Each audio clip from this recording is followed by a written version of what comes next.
All right, so today's presentation is going to be given by Dr. Darrell Burrell, and it's on career opportunities in the federal government. I'm going to turn over to him to continue and move forward with today's presentation.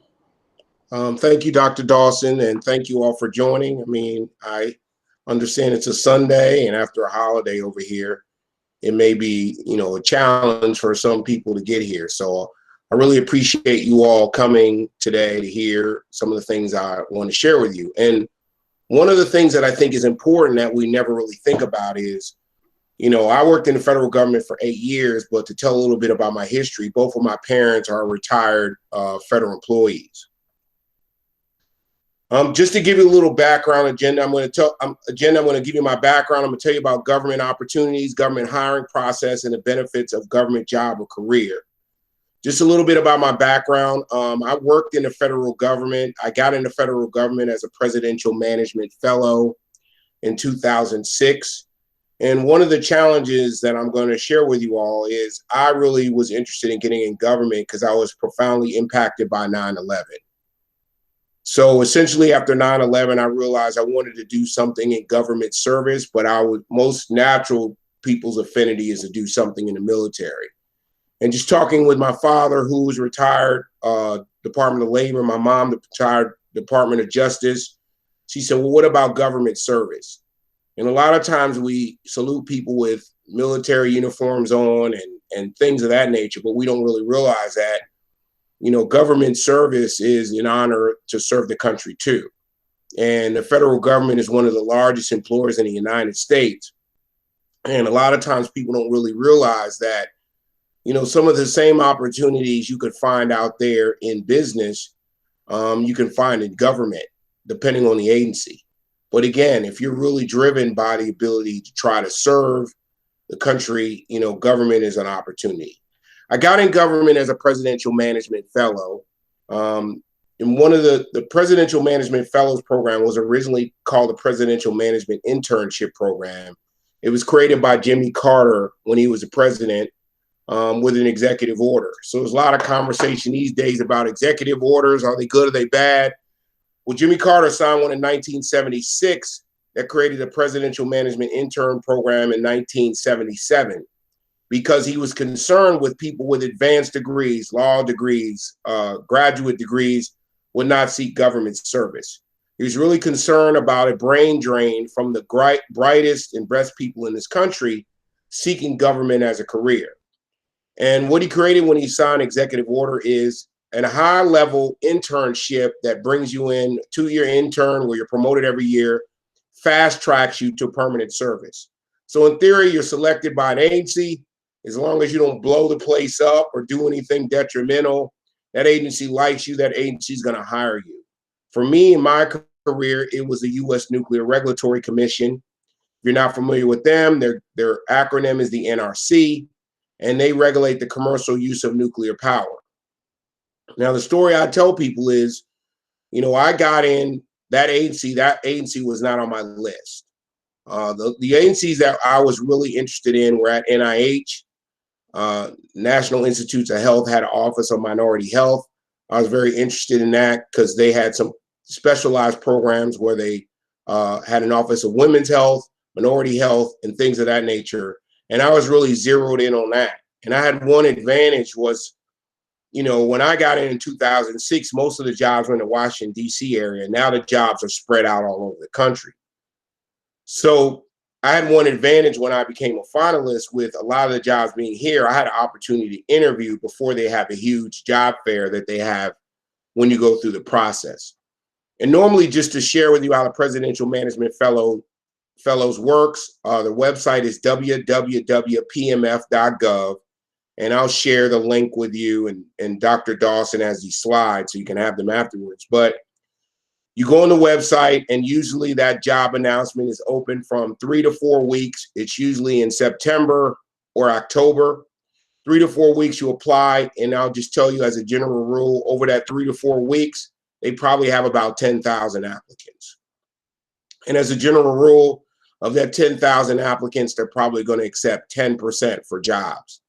There are some federal agencies like Department of Housing and Urban Development that actually use this program as a succession planning program to recruit their new employees, and they will take as many as 100 to 150 fellows every year, and realize you get fast track. So, and I'll talk about salaries in a minute, but you're brought in, you can be hired as low as a GS9, and I'll look the salary up in Illinois, and it'll be in a later slide.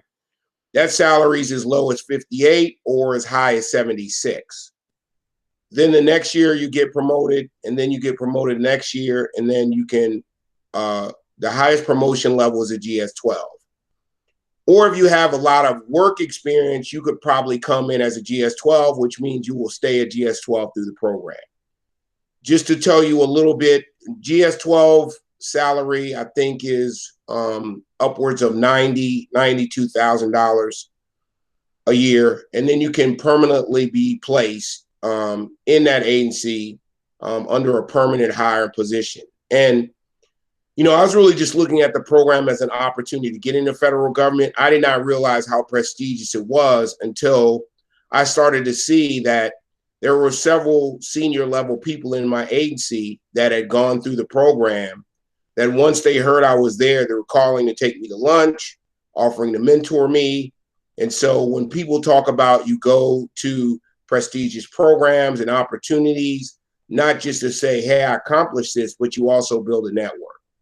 I'm sure Dr. Dawson talks to many students and faculty colleagues about Fulbrights and other fellowship and other opportunities.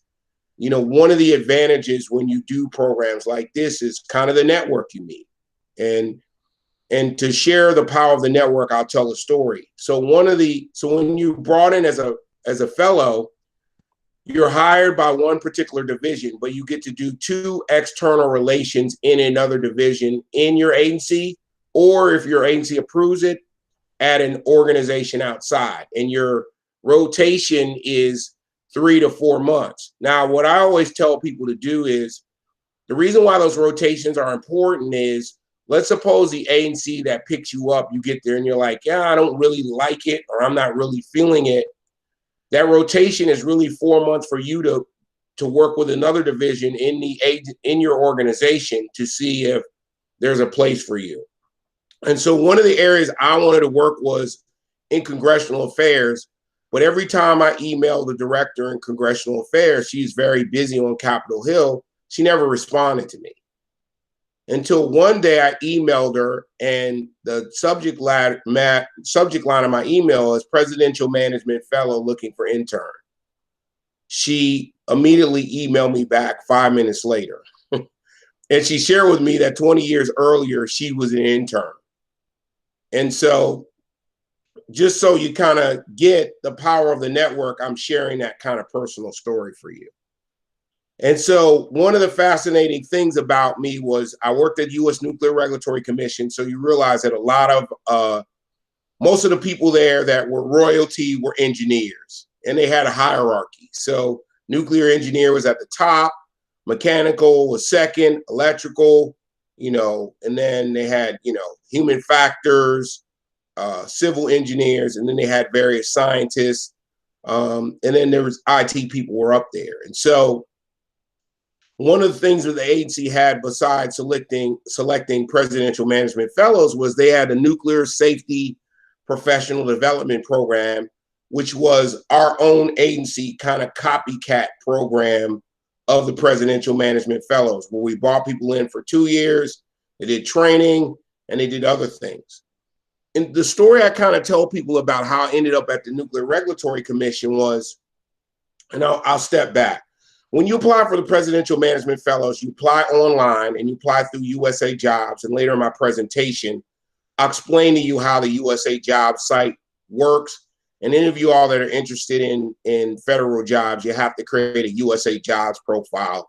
That's the only way you have to apply. And I know it's frustrating because everyone that wants you to apply wants you to fill out a profile. Could take 40 minutes to an hour, and there's no guarantee you'll get an interview or get a job. But that's the process.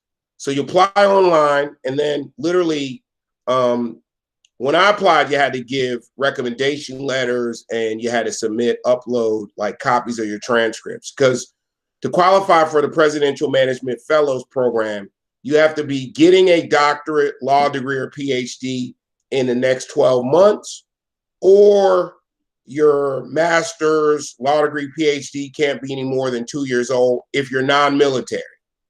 If you're military, it can be 6 years old, and I think the window is 24 months that you can apply and get in. And so I applied, and then originally what they will send you is they will send you an assessment. And what the assessment is a 155-word, multiple choice, scenario-based assessment that kind of measures your values, your thinking skills, your ethics, where there's 4 answers, and there's one that's more right than the other 3. And if you get through that process, what you're invited to is what they call a face-to-face assessment.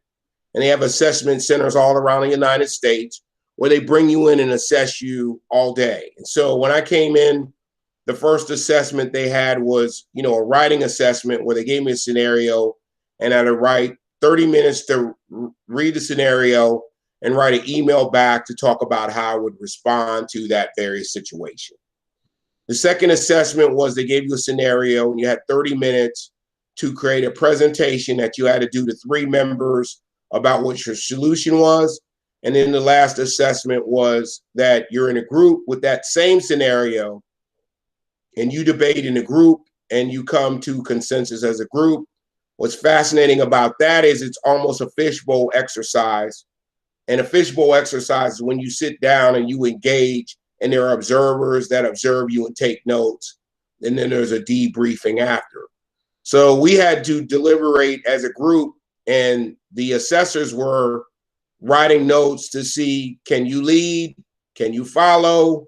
Can you play nice in the sandbox with others? So they were assessing your teamwork skills, your leadership skills, your collaborative skills. And then if you get through that process, you'll get an email that says, congratulations, you're presidential management finalist.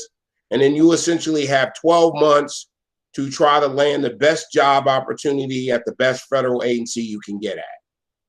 And so for me, I'd already targeted agencies. And one of the things you'll find is, they had a huge job fair in DC and 80 agencies came. So they all had booths up front, and then they had booths in the back, quiet, where they could interview you. Some agencies had hiring managers, some did not. Some would take your resume back, and the hiring manager might schedule a resume locally if you were local or by phone.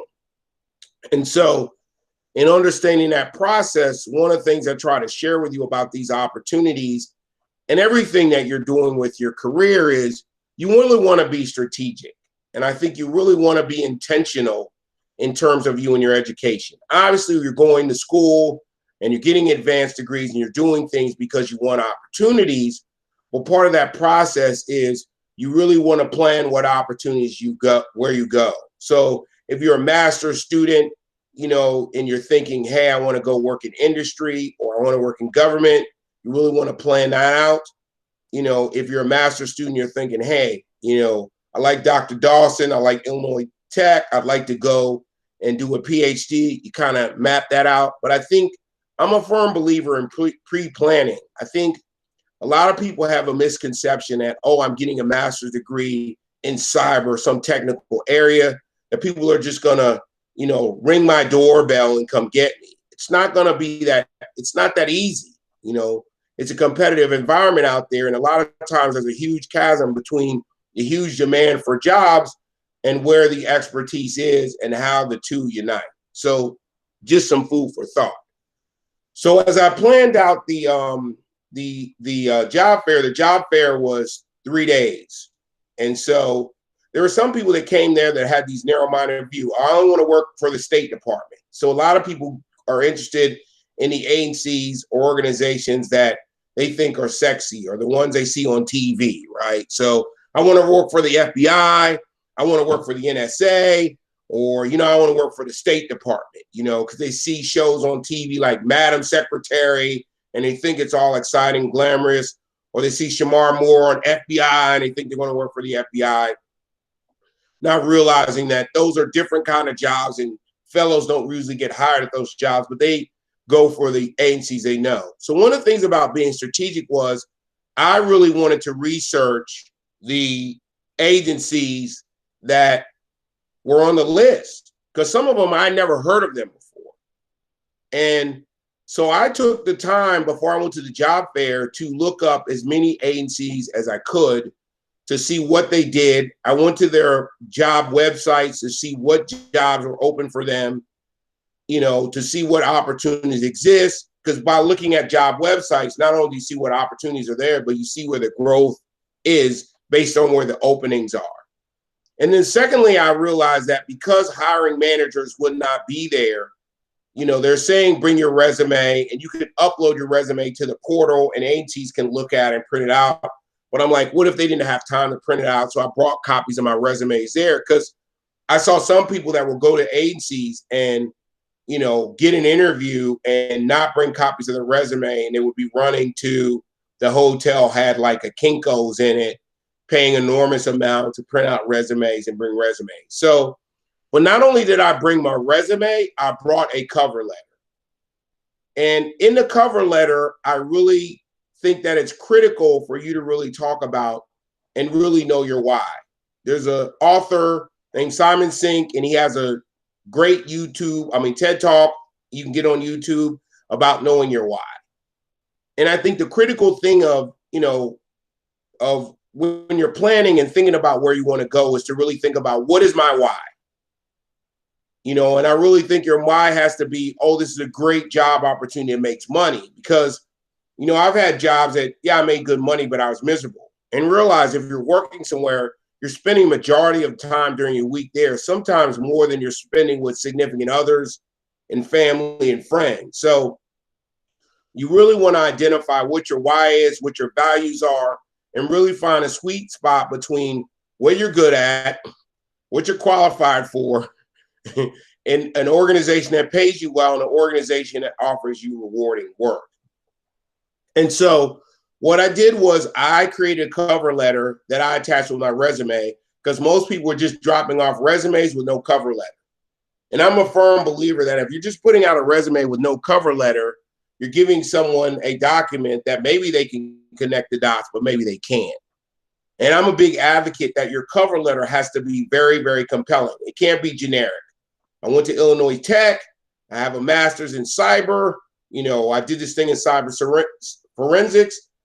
Yeah, it can tell a little bit of that, but you can need to connect the dots. And so one of the things for me is I have multiple degrees. So I have a doctorate. And the story I also tell you was I finished my doctorate while I was in government, and my agency paid for the completion of my doctorate. So that's one of the benefits I'll talk about as we get down the road.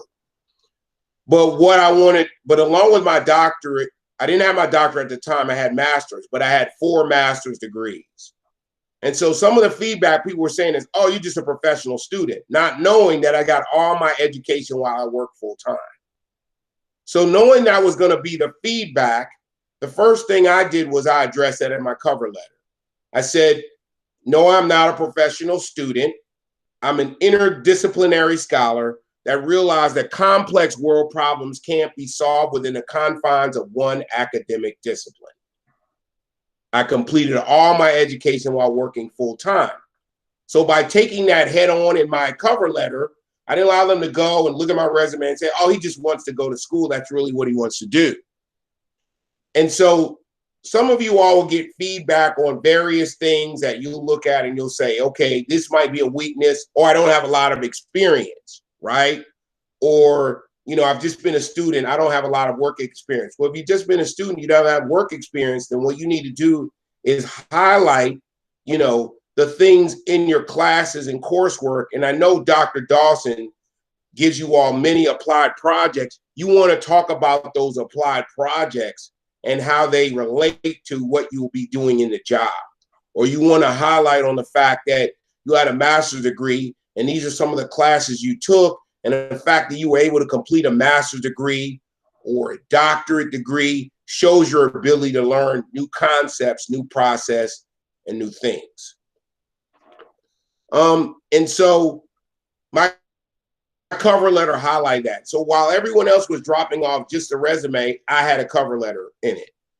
and immediately it worked. You know, I had some agencies I hadn't targeted that I just dropped off a resume at their booth.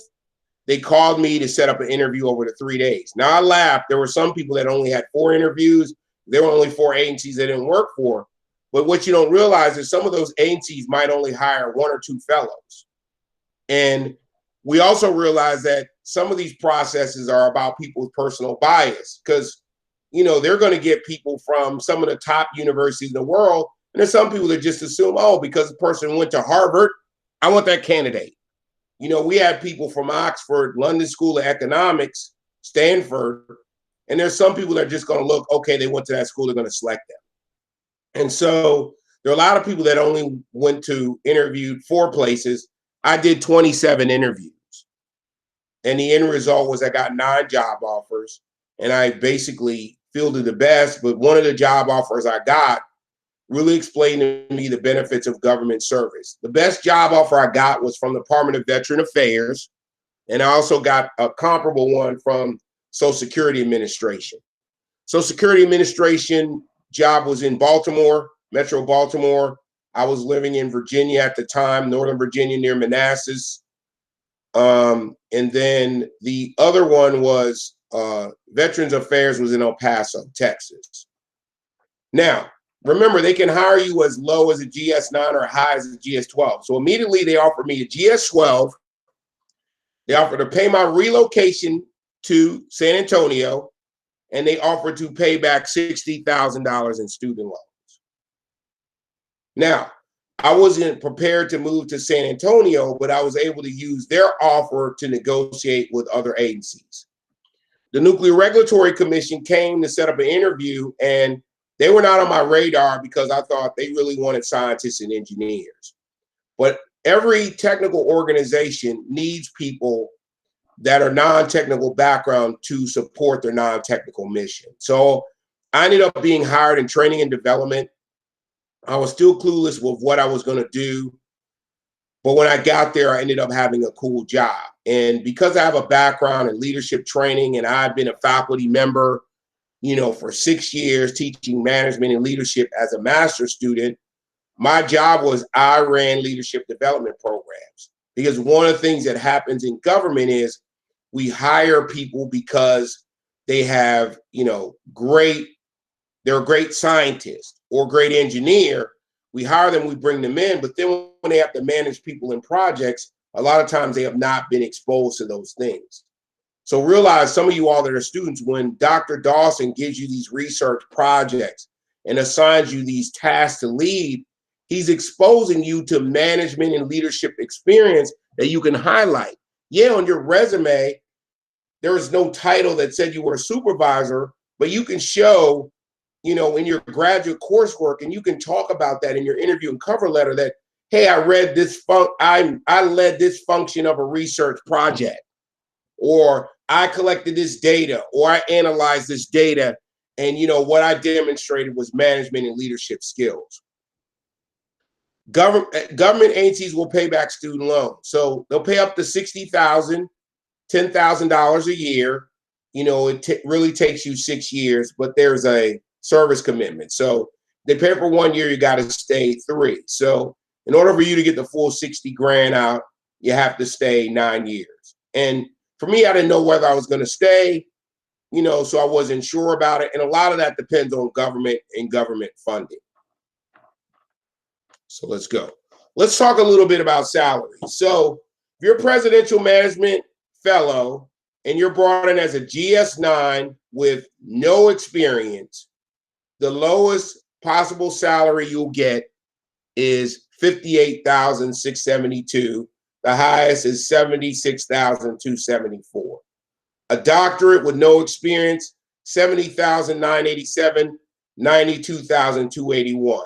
Now that's just at a GS-9. Remember, they could be 4 grades up. They could hire you as high as a GS-12. So realize you could leave working in the federal government making over $100,000. Now, some people are like, oh, why would I want to work in the federal government? One of the benefits is job security. You know, there's a lot of people right now that are worried about what's happening, that are worried about if they're going to keep their job because of Corona. Dynamics are changing. Well, guess what? Federal government didn't lay off anyone, you know. So if you're looking for something that's job security, you're looking for work where you're serving the country, you know, in a lot of ways, the federal government can fit the bill. And in some agencies, engineering and specialized technology backgrounds like cyber can even get a premium of 10 to 25% off of these base salaries. And as I mentioned earlier, some of these agencies will help you pay back student loans. So let's talk about some of the specialized program. And Dr. Dawson has these slides, but you know, some people that take their camera in their phone and take a picture. If you want to, you can do that. But I shared the slides with Dr. Dawson. So some of the ones that are out there are not well known. So there's a Combined Armed Support Command in Fort Lee, Virginia. They have a civilian logistics internship program. This is where they hire people with technical backgrounds and train them to support the military with logistics. So we know the military is all about how we move troops and weapons and food and people. Well, everyone that does that is not a military officer. These people are Department of Defense employees, and there's logistics, and they want to hire people with technical backgrounds because, as you know, there's a technology component and there's a logistics component. The other one is Acquisitions Professional Career Development Program, Department of Homeland Security. This is where Department of Homeland Security is getting people that does a lot of the procurement and acquisitions of technical equipment, helps them with evaluating bids on who can be a technical provider. You know, these are jobs where, you know, you can travel around the country or the world helping Homeland Security either purchase, develop, or procure, you know, technical equipment. Presidential Management Fellow Program, which I talked about. So the top two I meant to mention, these are 2-year programs. 2 years are up, you get promoted each time, and then you can get permanently placed. The other one is American Association for Advancement of Science and Technology, has a Policies Fellow program. This is a program that combined with the State Department, where if you're selected, you do 1 year of policy work on Capitol Hill or doing stuff in congressional affairs. So some of you all that realize that government policy hasn't caught up to the evolution of technology, you know, this might be a very prestigious thing for you to consider to do for 1 year. You work on Capitol Hill and you can help shape the future of policy. Now, here's some other opportunities that are transitions to get into government that are just straight paths for recent graduates. President Obama created a Pathways internship program where if you're a recent graduate, you come in, you're an intern, and you can convert to permanent. The internship temporary program, that's a thing where you're considered what used to be a co-op. And a co-op is you work on your school breaks and summers, and you can work in an agency near you. And then once you get to 680 hours, you can be converted over to a permanent employee. And then the State Department has 2 Thomas Pickering Foreign Affairs Fellowship Program, which is for undergrad, and the Rangel Graduate Fellow, which is for graduate. And that's where you work in the State Department and you do things with State Department policy. And, you know, the Rangel Graduate Fellowship and the Pickering is very, very prestigious, probably more prestigious than the Presidential Management Fellows Program because, you know, they only take 60 to 70 a year, or Presidential Management Fellow agency-wide will probably place like 1,000 employees. So these are some of the specialized programs that are out there that exist. So if you're just thinking about agencies to target, like, you know, I'm interested in this now because Dr. Burrell has kind of got me curious. You know, I'm a cyber person, I'm an IT person. What are some of the agencies that I should target? So, you know, I've identified some that are under the radar that a lot of people may not be familiar with besides the Central Intelligence Agency. Everyone knows that, but a lot of times people don't really realize there's a huge need for cyber there. And as you can see at the bottom, their starting salaries are as high as $144,000. That's a starting salary. And one of the things with the Central Intelligence Agency is you can be engaged in global travel. There's a lot of benefits and prestige. But again, one of the things you need to realize is top secret agency. You know, to get in, you have to do polygraph, you know, fingerprint, background check. And it's not just you, it's your spouse and significant others, you know, and every year you have to do a financial statement. Every 2 years, you got to re-polygraph. So some of the other agencies that are out there is Federal Aviation Administration is one. They have a huge need of cyber people right now. You know, National Geospatial Intelligence Agency is another. And there's a Cybersecurity Infrastructure Security Agency, Department of Homeland Security. This is actually the agency that was engaged in making sure our elections were secure. And so they need cyber people that not just protect, but they also need people that are offensive cyber people. So one of the things they did when the elections came out was they knew who the hackers were who targeted it first. So they did an offensive attack on them to kind of cripple their networks during election and voting day. So those are some of the things that you may want to consider. But these are agencies if you want to target for maybe an internship or maybe someplace to land if you're leaving government. I mean, if you're leaving graduate school, these are some of the ones to think about. So the place to apply is called USAJOBS.gov, and you have to go in and you have to create a standard application. So, you know, you have to create a profile, and it's like anything else. And I'll share with you a little bit of the steps. I happened to go last night when I was putting my slides together, and I wanted to look, and I just typed cybersecurity specialist, and currently right now there's 141 open jobs, and realize some of those open job announcements have multiple openings. So these jobs were not just cybersecurity specialists. They came up as information security specialists, information technology specialists. And so one of the things that you really want to do to be competitive is you have to create what I call a government resume. Now, most people in the industry will train you in career services at the university will tell you need a 2-page, 3-page resume. Well, on a government resume, it really needs to be long. I tell people, you know, you really want to do a comprehensive resume, minimum 4 or 5 pages. Why? Because the government system uses keywords when they screen resumes. What a keyword system is they look at your resume and they look at the words on there, and as many of the words that you have that fit the job duties and responsibilities, those are the resumes that will bubble up to the top to look at. Because realize an agency like the CIA gets 10 to 15,000 new applicants a month. There's no way that the HR people can physically look at those applications. So a lot of them use a screening process where computer looks for common things, cybersecurity, master's degree, or whatever it is, and then they pull those resumes to the top, and then that recruiter might look at the top 200 or 500 and then go through that, and they'll put together a list of, you know, best qualified, qualified, least qualified, and non-qualified. And that's where people get those automated emails when they're not qualified.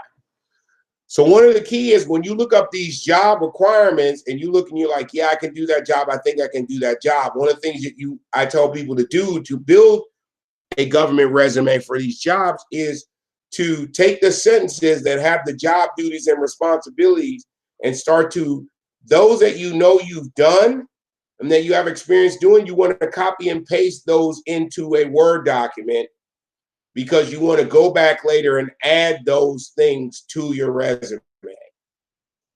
And the reason why is the more of those words you have and duties you'll have, then the computer, when they scan your resume, you'll automatically be more viable as an applicant. And some of you all, the duties you'll see, you've done them in classes. Again, I know Dr. Dawson's work.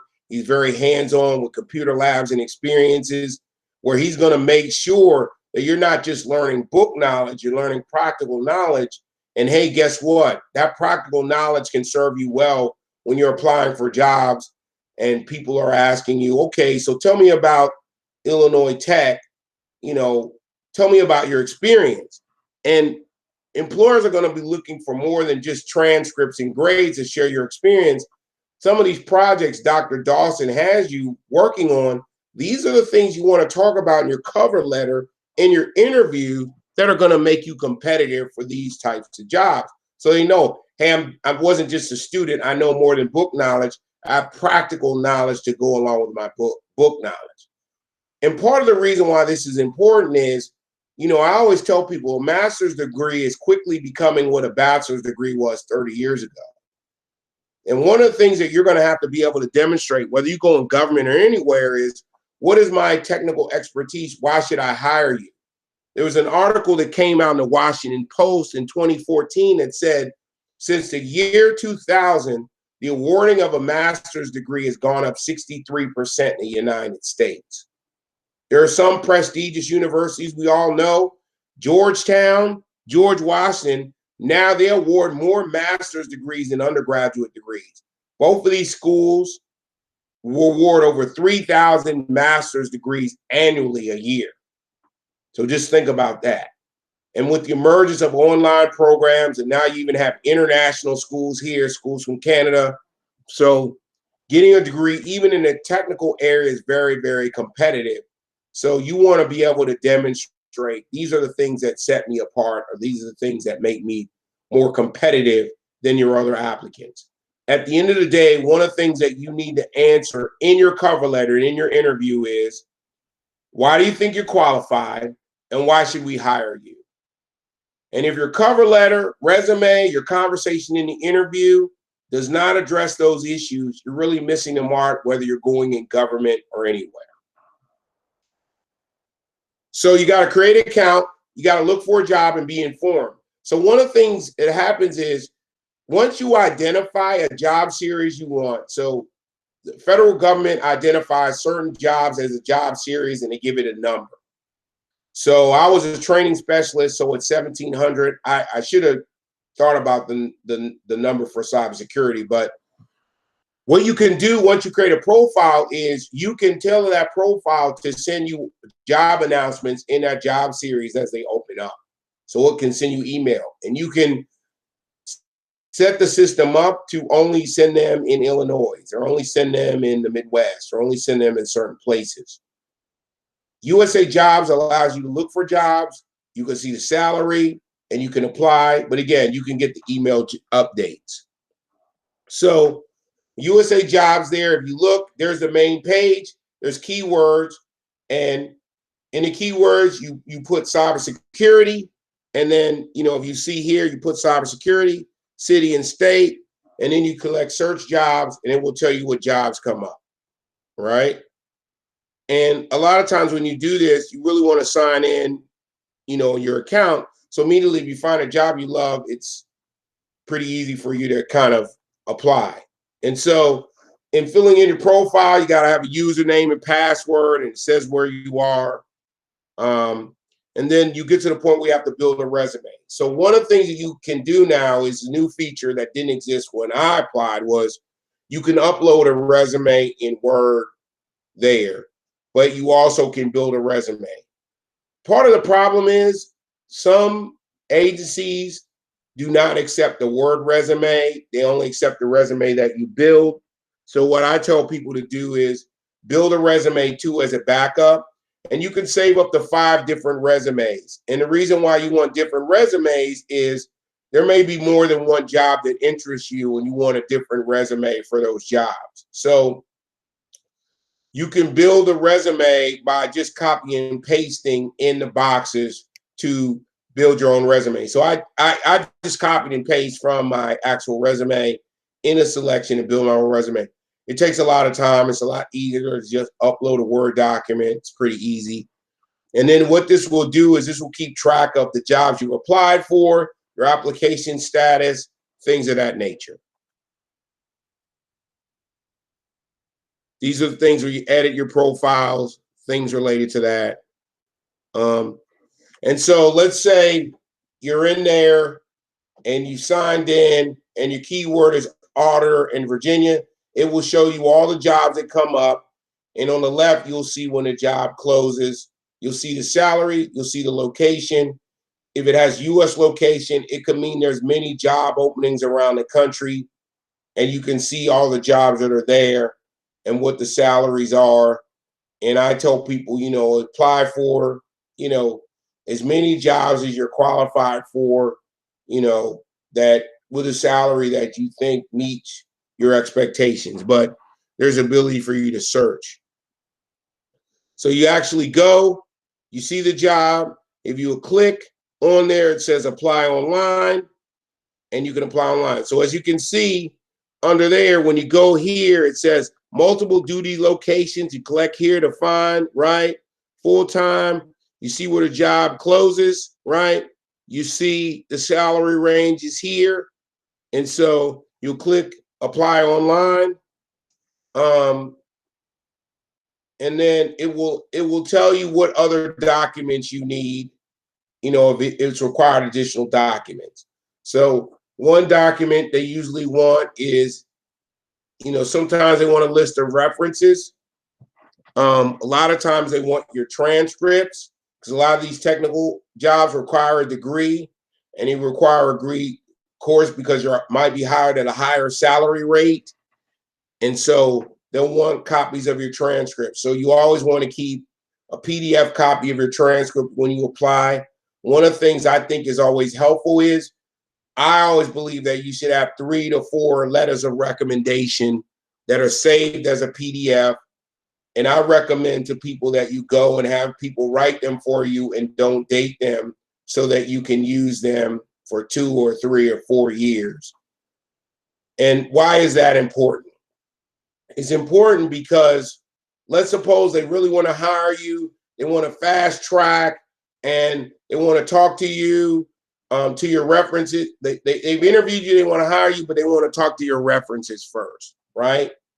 I found in many job opportunities, because I have the recommendation letters and they're good, a lot of times they don't even check my references. Or suppose they want to talk to your references, but your references are busy. They're traveling. They're out of the country. So, you know, I always believe you should have 3 recommendation letters on file, already set up and ready to go. So the job opportunities present themselves to you, you can go get them. I also believe that you should have a good resume automatically together, even if you don't plan on looking for a job for a year, 2 years from now. You should always have a resume handy. I can tell you many times I've met people that say, send me a resume. There's an opportunity I have. It takes them a week, 2 weeks to put together a good resume. That opportunity is gone. So you should always have that resume together and up to date. You know, if you don't know how to put a good one together, there's some really good books. You know, one of the ones I like is one called Damn Good Resumes. You can get on Amazon, and has damn good cover letters. These are good books to really help you with writing your resume and doing some things. And you use that as a template, and then you, again, go to these USAJOBS, get these job duties in there, and add them as bullets and things to your cover letter, and you can build a solid government resume. Some of the agencies, even though you've created a profile on USAJOBS, they still will make you go to their own site, where some of the USAJOBS things will transfer over, some of it will not. So you've got to go to their site where they might have specific questions and things for you to do to fill out in these sites. I find a lot of technical agencies, they will take some of your things from USAJOBS, but you have to go to their site. And I think CIA is one of them, where there's things you have to fill out at their site. And so once you submit, you can track, you can print out your application at the end, and you can review any correspondence you sent to USAJOBS.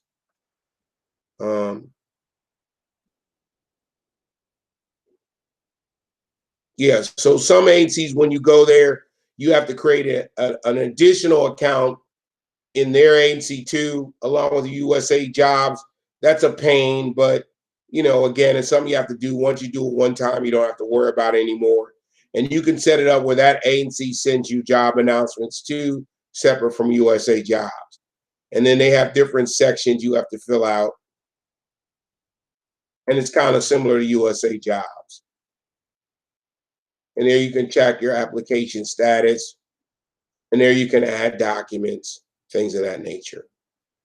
So carefully review the job, instructions to apply, how to apply, ensure that you submit accurate resume, required all documents.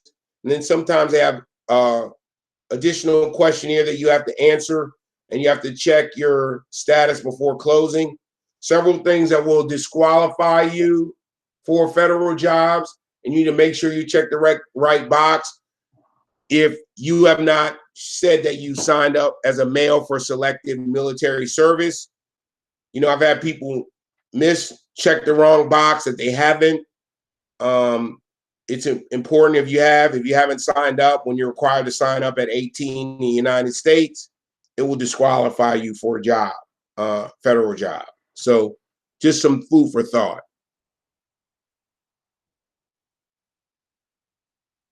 At this time, I'd like to see if anyone has any questions.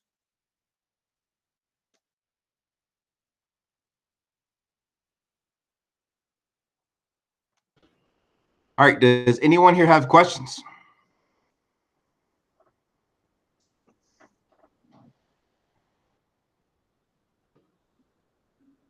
All right, it is mighty quiet here. All right, Jamila, you have any questions? No, Dr. Burrell, he answered my question. I've applied to numerous government jobs over here, federal jobs, and I've always wondered how many pages my resume should be. And so now I know that it should be 3 to 5 pages. So I'm going to work on that. Yeah, at a minimum. Yeah.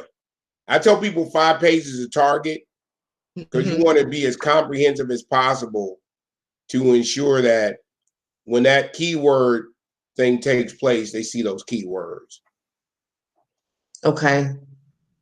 Because even when we're looking at I know you said we have to make sure we have the keywords in there, but sometimes the job descriptions are so long. But I guess we just have to just make sure to copy and make sure to put it in.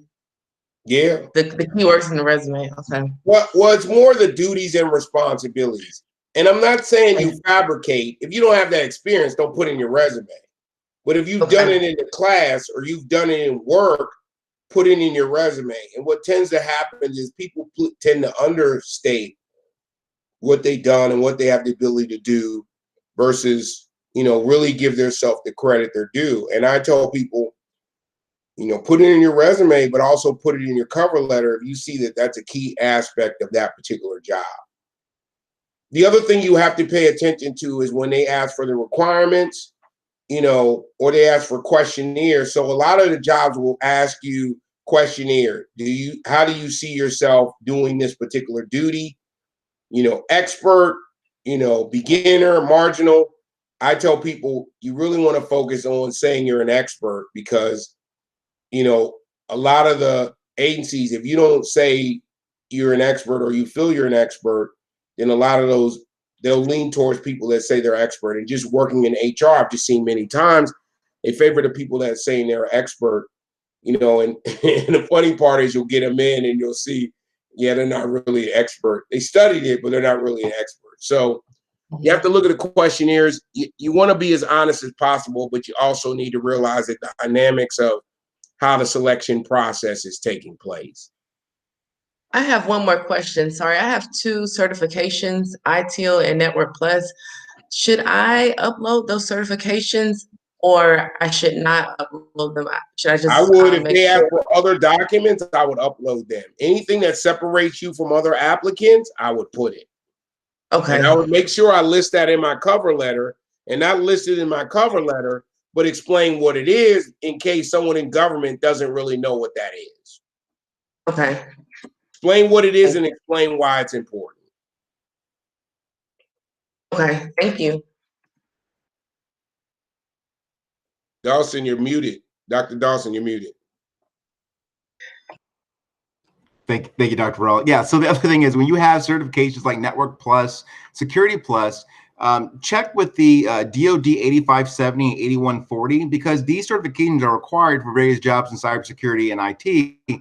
So you would state in your cover letter, based upon 8570, 8140, I am qualified for information assurance technical level 1 and 2 due to having this certification. So then when they're looking at a particular agency and sorry, we got to hire someone who can, hit the floor running and has a certification or is able to do this particular job, they would immediately see that, and then they would know that you would be a slide in for that position. And they won't have to wait 3 to 6 months hoping that you actually pass the certification. Okay. I'll make my update starting tomorrow. Thank you. I've learned so much today.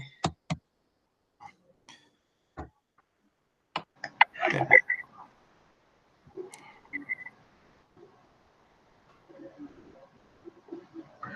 Yeah, Scott, your mic's off if you wanted to say something. I just unmuted. I was going to say I thought this was really a fantastic presentation, and one of the things that I think you always have to do is kind of look from the other side. What is it that the people are looking for in a candidate, and how do you put your best foot forward? And I believe you did that with today's presentation. This was a very nice, very helpful presentation. You did record it, it says, right? We have it for future use. Yeah, it was wonderful. Yes, we have it for future use. Yeah. Yeah, and I've been on hiring panels. So, Dr. Dawson, if you want to do another thing about interview and hiring strategy, I mean, I can do another workshop for you too, because I've been on hiring panels in industry and government, academia, and I've got a pretty good presentation on that, about developing your interview approach and your strategy too. And that's an area I can talk to your students about too, if you're interested in that. Yeah, that'd be great. Like, so for our conference, our Shy CyberCon is coming up. We want to have him as a speaker talking about careers and, having students or helping them navigate towards actually, getting a position and stuff like that. So I think that everything that Dr. Burrell has is very knowledgeable. More about his background. He's actually a certified coach. He's a career coach, right? Yeah. Dr. Burrell? Executive coach. Yes.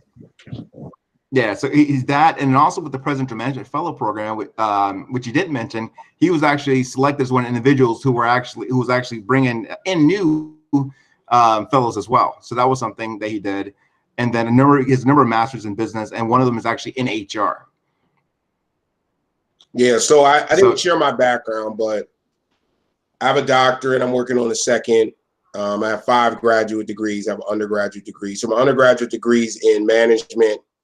I have a master's in management. I have a master's in human resource management. I have a master's in education.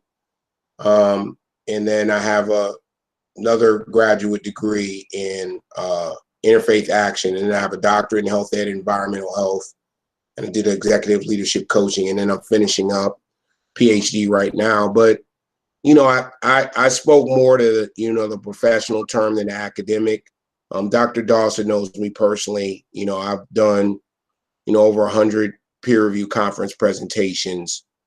I have over 100 peer review articles. So I left government in 2012. I work full time for Florida Institute of Technology. So I run I'm associate professor of business, and I run a satellite campus that does accelerated master's degree programs in Virginia for military, government contractors. So, I've worked in the last, 8 years. I worked in government, and I taught part-time as an adjunct before I went to academia. So I consider myself more of a scholar practitioner, where I've a lot of times had one foot in the work and one foot in academia. So, but I wanted to speak more towards a practical business side than more of an academic side today.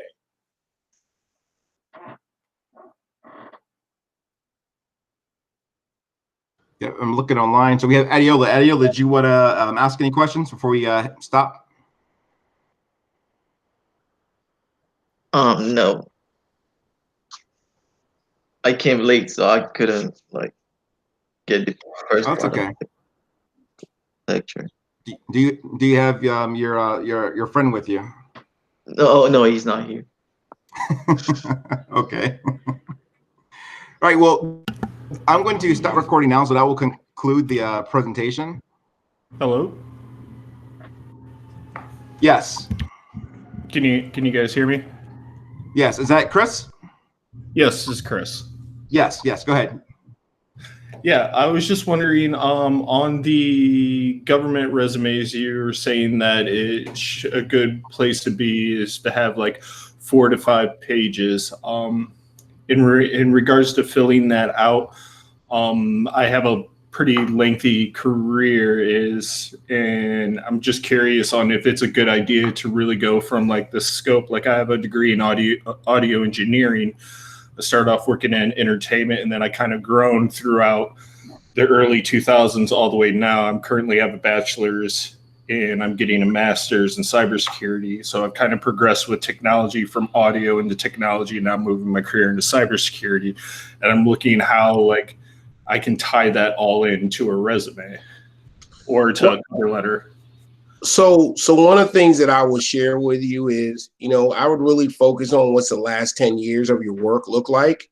I put my degrees on there, but I would focus more on what the last 10 years of your work look like. And again, everything you put, I think you have to kind of use your cover letter to connect the dots, because I might look at your previous career and not see how it's related.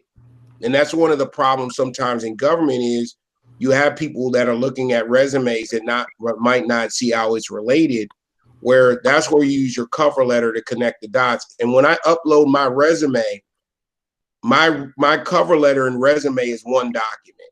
So when they pull up my government resume, it has the cover letter on there. I don't do my cover letter separate, because sometimes some agencies, when you apply, they'll have a field for you to add a cover letter, some will not. And so I know my cover letter, I always tell people your cover letter is just as important in your resume in connecting the dots. And that's where you really want to have a strong cover letter that says, I have this other education has allowed me to assist in this area, has given me this specialized knowledge that relates to where you want to go. Hopefully I answered your question. Yeah, that makes sense.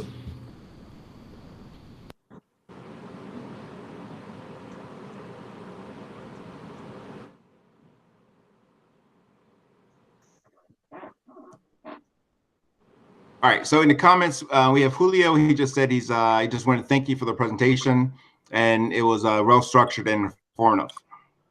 Now, Darrell, I remember one time you said at the NRC that there was huge recruitment in Puerto Rico. So Julio is actually in Puerto Rico. The agency that went to Puerto Rico, was it students that applied or through a university? How did that work out? So we have a program.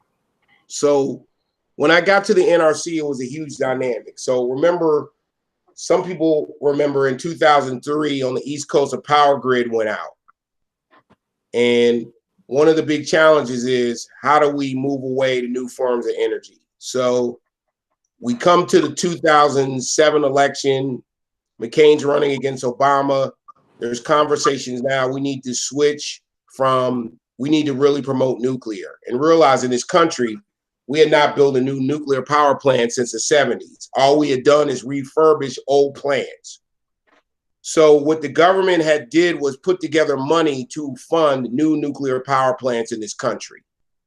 And there was conversation that we were going to get as many as 32 applications for new power plants in the United States.